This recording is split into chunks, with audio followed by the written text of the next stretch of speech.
بسم اللہ الرحمن الرحیم۔ شروع کرتا ہوں اللہ کے نام سے جو نہایت مہربان بڑے رحم والے ہیں۔ الف لام را، الف لام را کا معنی تو اللہ ہی بہتر جانتے ہیں۔ یہ آیتیں ہیں ایک کامل کتاب اور قرآن وضع کی۔ ایک آیتیں کس کی ہے؟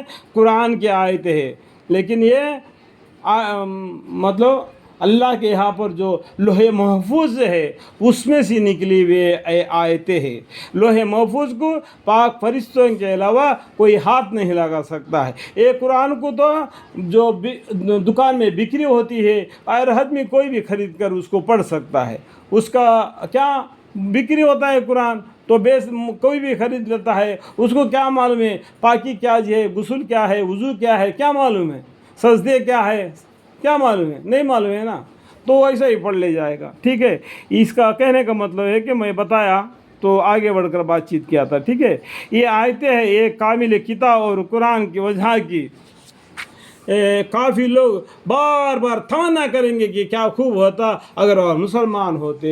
قیامت کے دن کے ہولناک عذاب سے دیکھ کر یہ کہیں گے تو ان کا کہنا بے اثر ہے۔ آپ ان کو ان کے حال پر رہنے دیجئے کہ وہ کھا لے اور چین اڑا لے اور خیال منصوبے ان کو غفلت میں ڈالا رکھے۔ ہمارے پیغمبر صلی اللہ علیہ وسلم کو اللہ بول رہے، آپ کا مطلب کیا ہے؟ ہمارے پیغمبر رسول کو اللہ تعالیٰ بول رہے آپ ان کو ان کے حال پر رہنے دیجئے۔ دنیا میں وہ کھا لے اور چین لوٹا لے اور خیال منصوبے ان کے جو خیالات ہیں جو ان کے دل میں جو آتے ہیں انہیں غفلت میں ڈالے رکھے ہیں۔ ان کو بھی حقیقت معلوم ہو جاتی ہے، یعنی جیسا ایک دم اللہ کی طرف سے عذاب آ جائے گا، یعنی قیامت برپا ہو جائے گی تو معلوم ہو جائے گا ان کو۔ اور ہم نے جتنی بستیاں ہلاک کی ہے ان سب کے لیے ایک معین وقت نوشتہ ہوتا رہا۔ جتنی بستیاں جو پیغمبروں کے حصے قرآن میں آ گیا ہے ان کے لیے ایک وقت مقرر تھا، اس وقت پر ان کے بستیاں ہلاک و برباد ہو گئی۔ اسی طریقے سے یہ دنیا بھی ایک وقت لگا دیا۔ قیامت کب آئے گی وہ اللہ کو معلوم ہے، ایک دم جھپٹ آ جائے گی۔ لیکن قیامت کا آنے کا پہلا کون سنے گا؟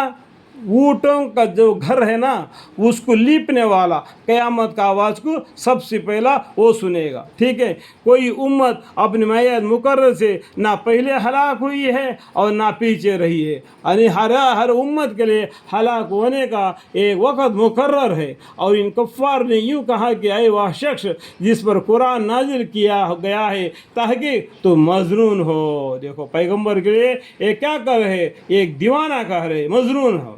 اگر تم سچے ہو تو ہمارے پاس فرشتوں کو کیوں نہیں لاتے؟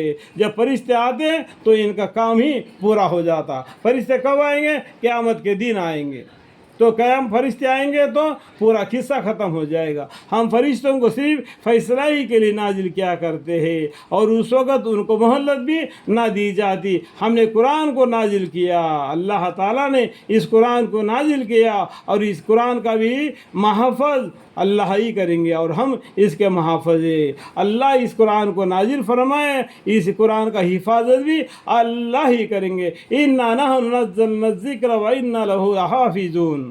اور ہم نے آپ کے قبل بھی پیغمبر اگلے لوگوں کے گروہ میں بھیجا تھا۔ دیکھو آج ہمارے پر پیغمبر کون آئے تھے؟ محمد مصطفیٰ صلی اللہ علیہ وسلم۔ اس سے پہلے بھی بہت سے پیغمبر آئے، بہت سے کتابیں آئے، چندے پیغمبروں کے بارے میں، چندے کتابوں کے بارے میں اس قرآن میں ذکر کیا جا رہا ہے۔ آپ کو اتنا علم مل دیا جتنا قیامت کے تک ہمارے لیے کتنا علم چاہیے۔ ٹھیک ہے۔